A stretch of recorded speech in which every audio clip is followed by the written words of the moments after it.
everybody, it's BJ from Yardbreather Outdoors. It is Sunday, March 24th, 2019, and we're about a month or so away from Wisconsin's first turkey season. So it is time to get out there and go looking for turkey birds. Making our way up here, I saw a couple birds out in fields. The property that we're going to this morning, I know there's birds there, but it's just a good idea to stop there, kind of check out and see what's changed on the property, see if there's, especially if it's agricultural property, if they've changed how they do things with crops, that's going to impact it a little bit too. So, but we're here, we're going to go out and we're going to go do some walking.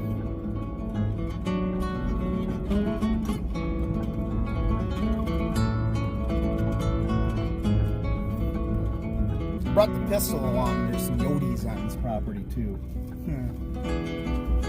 Just wash my truck. It's gonna get all muddy now.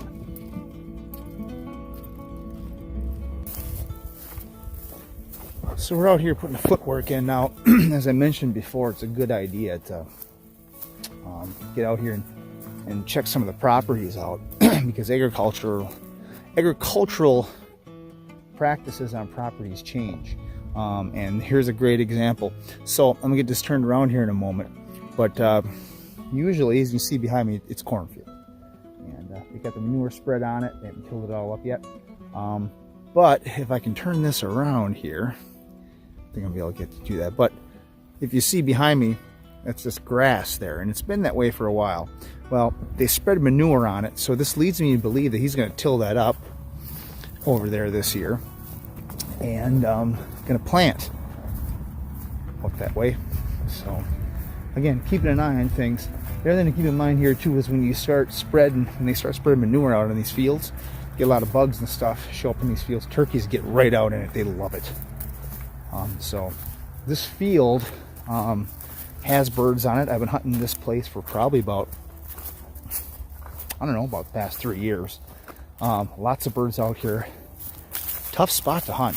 If you've seen any of my videos from last year, I had 2 hunts out here, and the birds are in the area, but they were just tough as hell to hunt. Just real difficult.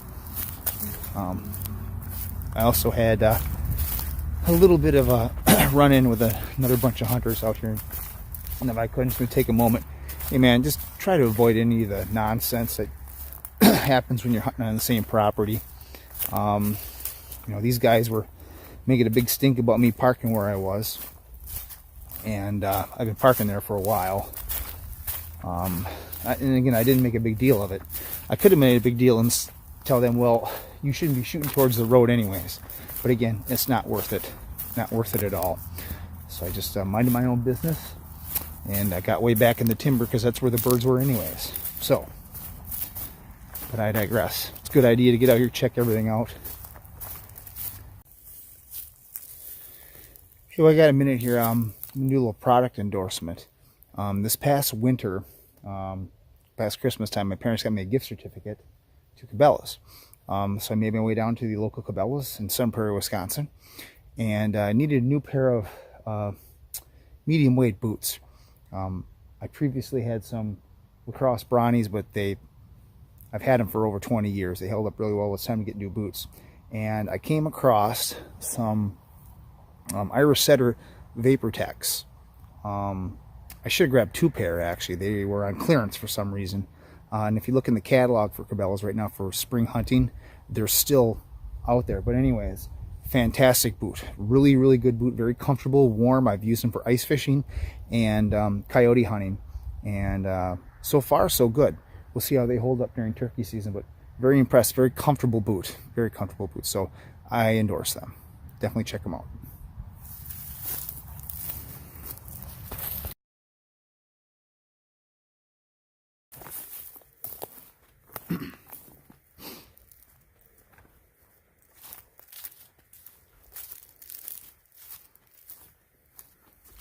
See, we still got a little bit of snow here, but just in these pines. But it'll be gone in probably a matter of a week. So we're gonna have temps into the mid to lower 50s.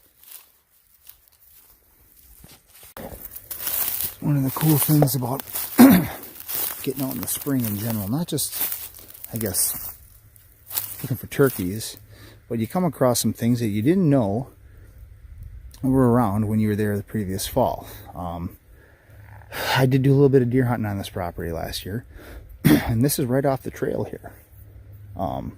Either I didn't see it or this was a late rub. So hopefully this fella made it through the winter.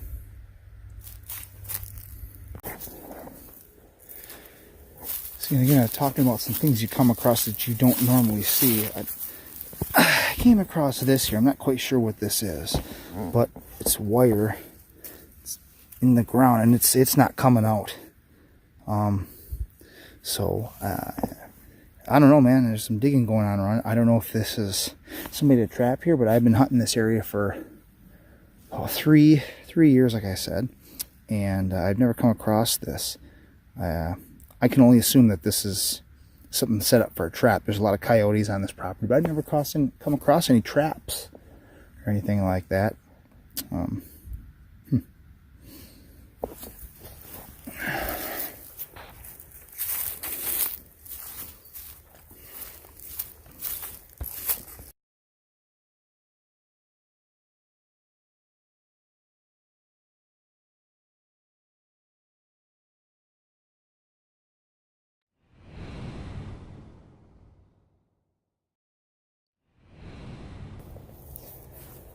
So as we're making our way back to the truck here, we're going to talk a little bit about one of the aspects of turkey hunting that I have fun with, I enjoy, and that's locating birds. How this all works is that, you sit, you listen for the gobble, and then you go find the bird. It's pretty simple. If you're like me, you like to be maybe a little proactive and make them gobble on your own. You say, well, how do you do that? Well, there's a couple ways you can do that.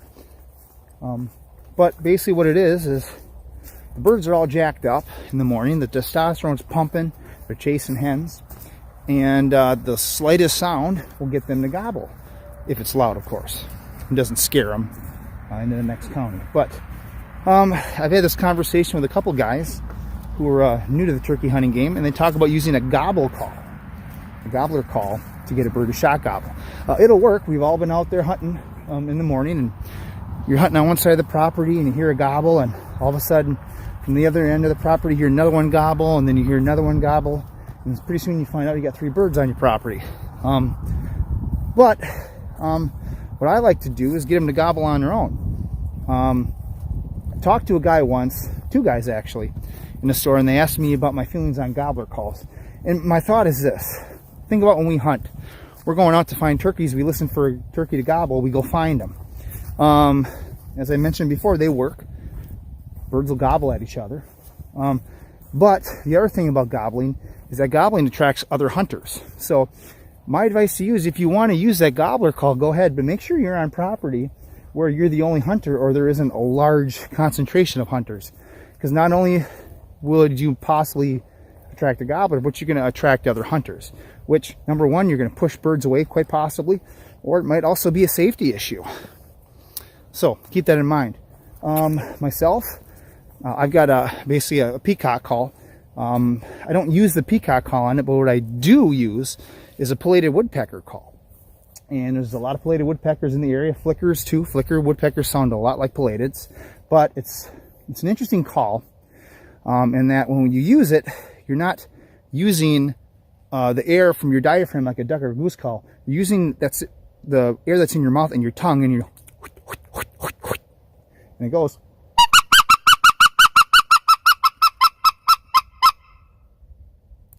Another thing you can do with this is a coyote call. This is not the best coyote call in the world, but it makes a loud enough noise where it will, and it has gotten birds to gobble. The caveat to that, again, with a call like that is you may attract coyotes.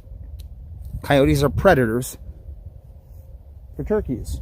That call might also make turkeys nervous. Keep that in mind. Myself and a lot of other guys have used goose calls, sandhill cranes. The thing about geese and sandhills is that a lot of them are moving through in the spring. So if it's a sound that the turkeys are used to, you may want to stay away from it because they're used to it and they may not cause them to gobble. But you also may want to use your box call to do some cutting, some yelping.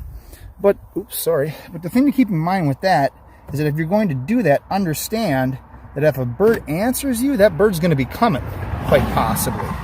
So make sure you got a good spot to set up right away so that you can set up and get ready for that bird if it comes in. So that's all I got for you on that particular topic. So like I said, we're a month out. I'm getting excited.